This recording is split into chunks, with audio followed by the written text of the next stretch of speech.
Well, Naledi, good evening to you, and of course, still mourning our side. Those queues, those snaking queues, yes, you're possibly right. In some states, there are lots of those that have already started forming early morning. In Washington, D.C., you're not going to see much of that. Instead, what we have noticed here are some of the businesses boarding up. When I say boarding up, literally taking cardboard boxes, if you like, and just shutting their windows so that people can't see. And apparently this is a security measure. People still worried about what happened in 2021, that January 6th demonstration by the Trump supporters. But Naledi, you mentioned Howard University, and it bears a particular significance for the Democratic Party presidential candidate Kamala Harris. This is the institution where she went to obtain her undergraduate degree before she became a fully fledged lawyer. And with me today is the principal of that university, Dr. Rubin Patterson, who joins me today. Dr. Patterson, good morning to you, and it's good to have you here. I want for us to start with what this moment would be like if Kamala Harris were to win this election. Well, thank you for that, and thank you for having me today. I must say also, right at the top, though, giving a sort of a disclaimer that I'm speaking only for Rubin Patterson. I'm not speaking on behalf of Howard University. I don't have the authority to do that, and I wouldn't presume to do that. And I'm not the principal. I'm a dean of the College of Arts and Sciences, and I'm proud to say I'm the dean of the college from which Kamala Harris finished. She studied economics and political science in my college, and the faculty and the students there couldn't be more proud.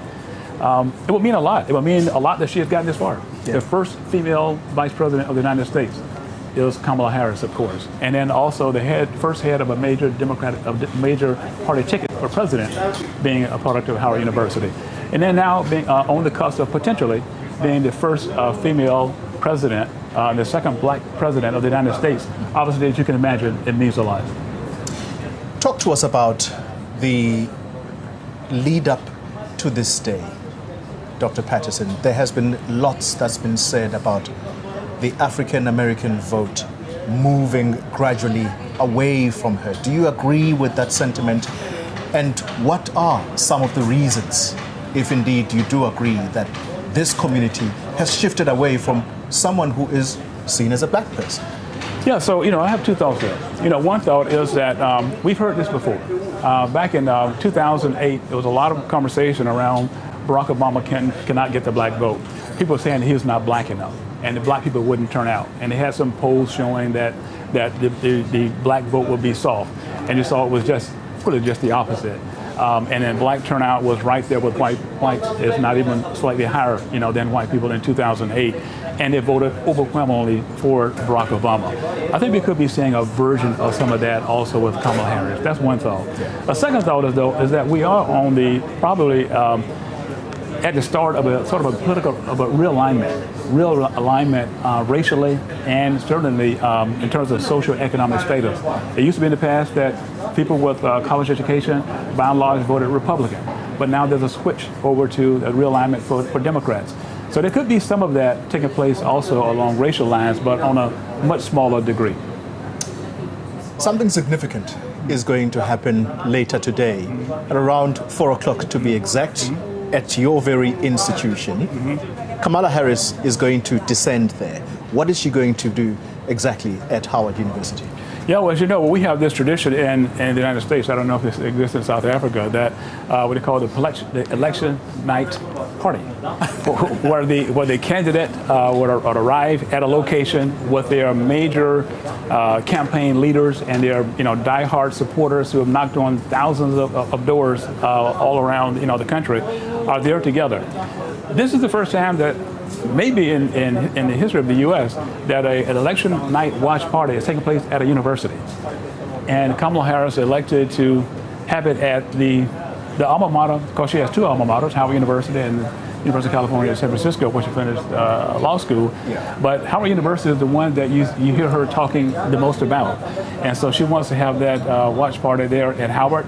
We'll be there, ready to receive her, starting at 6 o'clock this evening.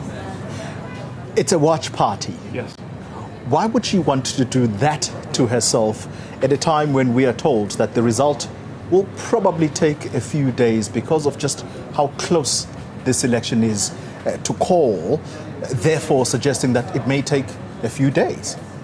That may be the case, and it may not be the case. In other words, it's true that the polls show that it's a very close election, but there is a possibility that it may not be close. One could win, and I won't say a landslide, but one could have a pretty large and decisive victory that could conceivably, I'm not saying that's not probable, but it is possible that that it could be a decisive victory, and we would know this evening, one way or the other.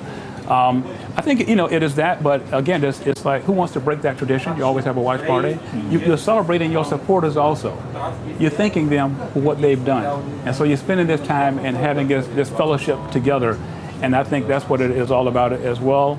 And again, so she wants to bring this attention to Howard University, an institution that shaped her to be on the course to being, having the possibility of being the first female president of the United States.